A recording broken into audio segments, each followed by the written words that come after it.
क्या आपने कभी सुना है किसी गुरुद्वारे में प्रसाद के रूप में मीट दिया जाता है? यहाँ पूरी दुनिया में सिखों के लंगर शाकाहारी खाने के लिए मशहूर हैं। वहीं बिहार की धरती पर मौजूद सिखों का दूसरा तख्त एक ऐसी प्राचीन परंपरा को जीवित रखे हुए है जो बड़े बड़े विद्वानों को भी सोच में डाल देती है। आज हम बात कर रहे हैं तख्त श्री पटना साहिब की। यहाँ न केवल दशहरे पर तलवारों की पूजा होती है, बल्कि सदियों पुरानी महाप्रसाद की परंपरा भी निभाई जाती है। आखिर गुरु गोविंद सिंह जी ने यहाँ ऐसी कौन सी मर्यादा शुरू की थी? क्या यह परंपरा आज के सिख नियमों के खिलाफ है? चलिए आज इस इतिहास के पन्ने को पलटते हैं। पटना, जिसे प्राचीन काल में पाटलिपुत्र भी कहा जाता था, इसी शहर की एक छोटी सी हवेली में 22 दिसंबर 1666 को एक ऐसे बालक का जन्म हुआ जिसने इतिहास बदल दिया। गोविंद राय, जिन्हें आज हम गुरु गोविंद सिंह जी के नाम से भी जानते हैं। इस स्थान का महत्व इतना है कि यहाँ 3 गुरुओं के चरण पड़े हुए हैं: गुरु नानक देव जी, गुरु तेग बहादुर जी और खुद 10वें गुरु।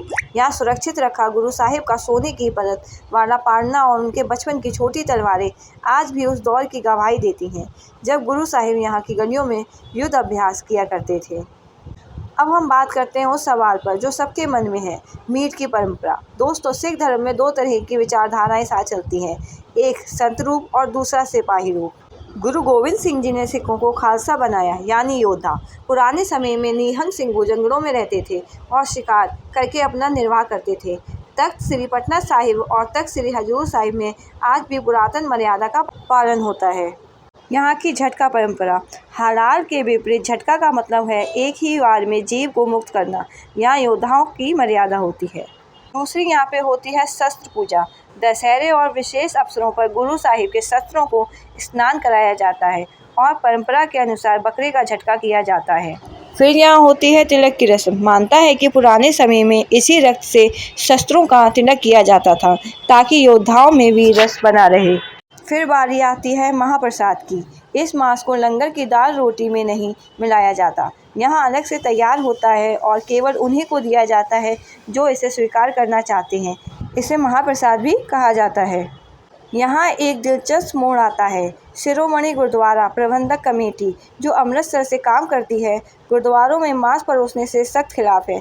उनकी सिख रहित मर्यादा कहती है कि लंगर शाकाहारी होना चाहिए, लेकिन पटना साहिब के जत्थेदार और वहाँ की प्रबंधकीय कमेटी का तर्क है कि हम अपनी 350 साल पुरानी उस मर्यादा को नहीं छोड़ सकते जो खुद गुरु साहिब के समय से चली आ रही है। यह लड़ाई आधुनिक नियमों बनाम प्राचीन परंपरा की है।